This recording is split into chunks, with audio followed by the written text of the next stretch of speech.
The lesson. Oh, yeah. In regards to Kerser, I mean, his career is now big. Oh, yeah.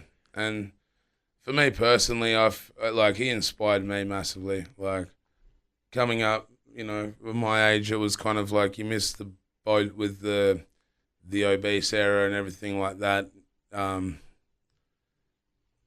When they were popping off, like we had a crew from Tassie that were called Heads of State, and they were distributed by them. But, you know, unless you were played on Triple J regularly, it was pretty much, you're not going to be one of those names, you know what I mean? Mm. And seeing Kerser, and through all the shit that, like, he's cop, like, people have tried to give him shit and call him this and call him that, and he's literally worked harder than anyone else that I know to, like, make himself a serious fucking factor of this game.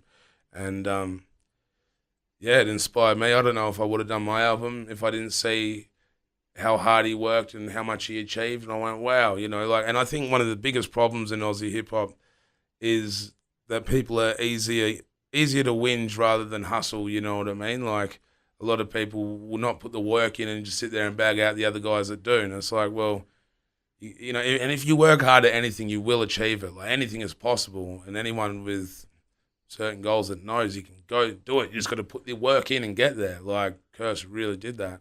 Do you reckon he's changed? Do you reckon he's changed the game? Yeah, definitely. I think. Yeah, he has definitely changed. He was the first guy in Australia to really make.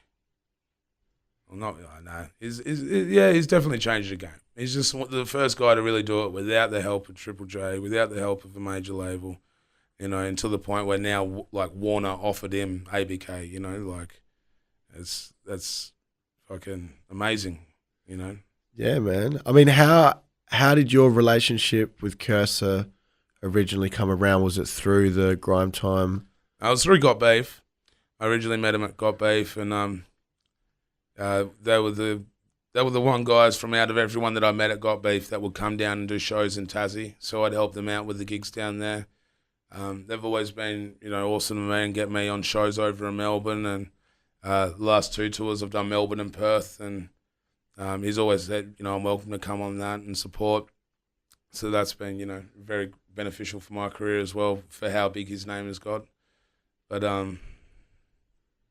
yeah, I originally met them all through the battle scene. But out of, like, all my travels and the friends that I've made, they're probably some of the better mates that I have made, because as outside of that, you know what I mean? Yeah. It's like I relate to them on a personal level as well as like music, but like they like, I think Kerser is one of the most misunderstood like rappers in Australia, because, you know, a lot of people think he's like this or like that, but really those guys are at their core essential. They're about hip hop and about the core element of hip hop, which is, you know, fucking to better yourself and like push your life, you know, through the culture of hip-hop. Like, they come from a fucking pretty shitty area where they didn't have it too good, and now they've worked hard and got to a place where they're happy with their lives, you know what I mean?